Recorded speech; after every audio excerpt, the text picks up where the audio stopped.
ورحمۃ اللہ وبرکاتہ بہت ہی بڑا گناہ کرتا رہا کہ جس ٹائم نماز پڑھنے کا ممنوع وقت ہے اس وقت نماز پڑھتا رہا کہ صرف ظاہراً حدیث کو دیکھ کر علماء سے بھی وابستہ نہ رہا، غیر مقلد اتنا بنا کہ اپنے علماء کی بات کو بھی کان کھول کر نہ سنا کہ علماء فرماتے ہیں کہ جب طلوع آفتاب کا ٹائم ہے، آدھا سورج باہر آدھا اندر، اس وقت نماز پڑھنا ٹھیک نہیں، اور 11 بجے تقریباً سر کے برابر جب سورج ہو اس وقت بھی نماز پڑھنا ممنوع ہے، اور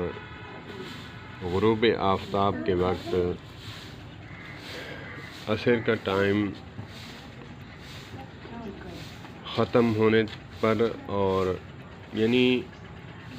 غروب آفتاب جب سورج آدھا اندر ہو آدھا باہر، اس وقت بھی نماز ممنوع ہے۔ تو حضرت بلال رضی اللہ تعالیٰ عنہ نبی پاک صلی اللہ علیہ وآلہ وسلم کہیں سفر پر تھے، تو آقا نے فرمایا کہ اے بلال، جب نماز کا ٹائم ہو ہمیں اٹھا دینا، جگا دینا۔ اس وقت اٹھے جب تک ان کو سورج کی کرنوں نے آ کر اٹھایا، تو آقا صلی اللہ علیہ وآلہ وسلم اٹھے اور حضرت بلال کو پیر سے پکڑ کر ہلایا، اے بلال، نماز رہ گئی، تو نے نہیں اٹھایا۔ آقا، جس ہستی نے آپ کو سلا دیا اس ہستی نے مجھے بھی سلا دیا۔ تو اٹھے تو آقا نے فرمایا وضو کر، اذان دے اور نماز پڑھیں۔ تو اس وقت سورج نکل چکا تھا۔ ہم فجر کی نماز پڑھتے ہیں اس حدیث کو دیکھ کر، تو اس حدیث کا مطلب یہ نہیں کہ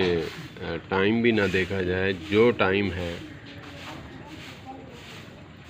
جس وقت بھی ہے ہم پڑھنا شروع کر دیں، تو ایسا ہرگز نہیں۔ تو اللہ پاک ہمیں دین کی سمجھ عطا فرمائے۔